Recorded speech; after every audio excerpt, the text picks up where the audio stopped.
I'd like to introduce my dear friend, my classmate. He's entering the stage for a second time after performing a successful speech last year. He's here to enlighten us with his great public speaking ability. Can you please put your hands together for Amulya Shanker?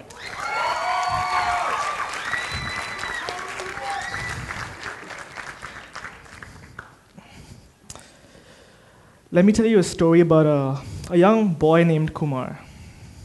You see, he was brought up by Indian parents with an average to high income, and they lived in a 2-bedroom apartment. They had enough money for his basic necessities, his food, his shelter, and most importantly, his education. You see, the interesting thing is, Kumar's parents wanted him to succeed in life, and that's exactly what he did. He went to a public high school every day, studied under a single light bulb, but earned top marks and earned full scholarship in American university. He even got a job in a firm on Wall Street. As he was 50 years old and he had retired because he had enough money that he wanted, he had a Porsche, he had a mansion, he sat down thinking to himself, reflecting.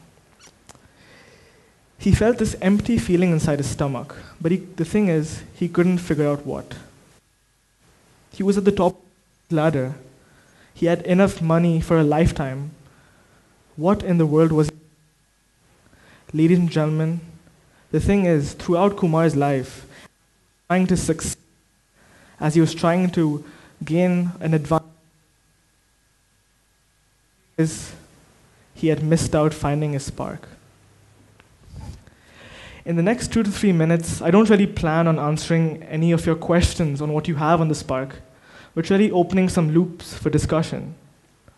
First, what is the spark? I'm not going to give you a dictionary definition of what the spark means. I'm going to make it a bit more personal. For me, the spark is it's that one activity, that one event in which when you take part in, makes your life joyous, complete, fulfilled. I think Mihaly Csikszentmihalyi, professor of psychology at the University of Chicago, describes this best in his book, The Flow. He says the flow, or as I describe it, the spark, is an activity in which the monetary value or any reward that you gain at the end is not as important as taking part in the activity itself.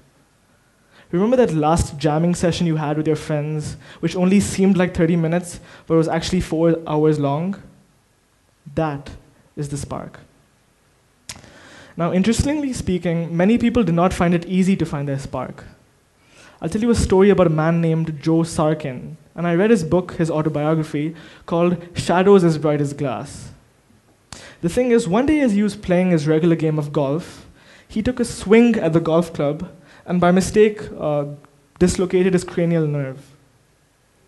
He obviously felt some sort of discomfort, but after 5 to 10 minutes forgot about the incident. After 1 week, he felt that he was losing his vision and his auditory sense, so he visited the general practitioner, who told him later on to go to a psychologist.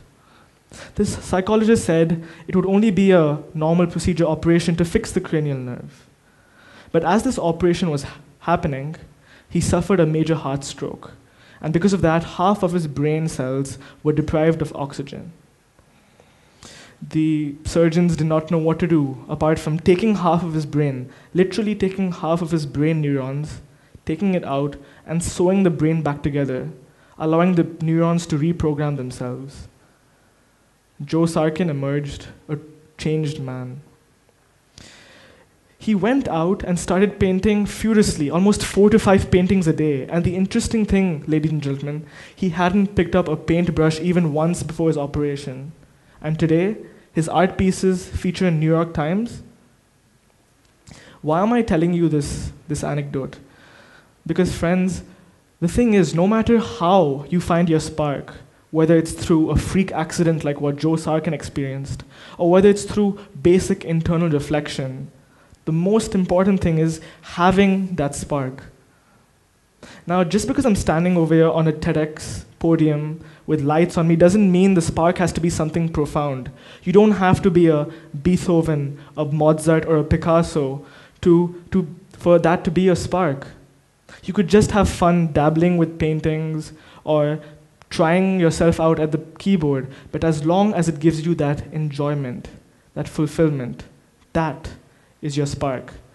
And when you have that, you've just differentiated yourself from being one of the million Kumars in this world. Why? Because you have that spark. Thank you, ladies and gentlemen, for your time.